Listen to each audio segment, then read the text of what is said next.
Komisi 3 DPRD Kota Palembang sambangi kantor Dinas Perhubungan Kota Palembang terkait permasalahan lampu jalan dan juga perparkiran. Diketahui lampu jalan saat ini menjadi sorotan perihal banyak yang padam, terutama di tempat-tempat yang rawan tindak kejahatan dan juga laka lantas. Menurut pernyataan dari Kepala Dinas Perhubungan Kota Palembang, terkait lampu jalan terkendala akibat curah hujan yang mengakibatkan korsleting. Unsur kesengajaan dari pemilik kepentingan dan juga tindak pencurian oleh oknum. Terkait parkir di minimarket, Alfamart serta Indomaret telah dilimpahkan ke Dispenda Kota Palembang. Sedangkan untuk parkir di pinggir jalan umum, kewenangannya masih di bawah Dinas Perhubungan.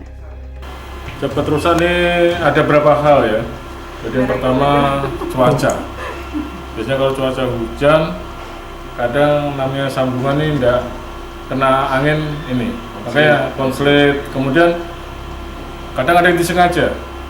Disengaja ini seperti contoh, uang main balap misalnya kan, diputus kabelnya, jadi langganan itu.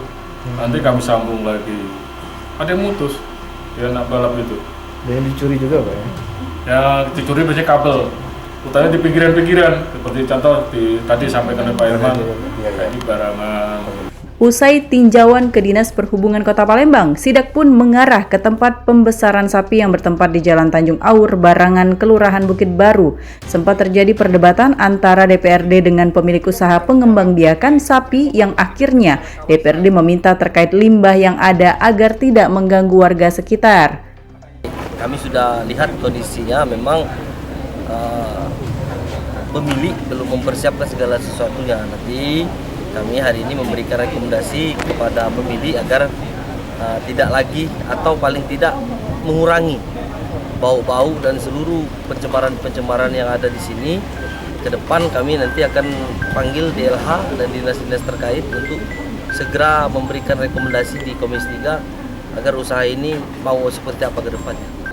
Sebagai Dewan Perwakilan yang dipilih oleh rakyat, DPRD Kota Palembang siap mengawal serta mendorong permasalahan yang berkembang di masyarakat hingga menemukan solusi penyelesaiannya. Dari Palembang, Sumatera Selatan, Erwin Setiawan, iNews melaporkan.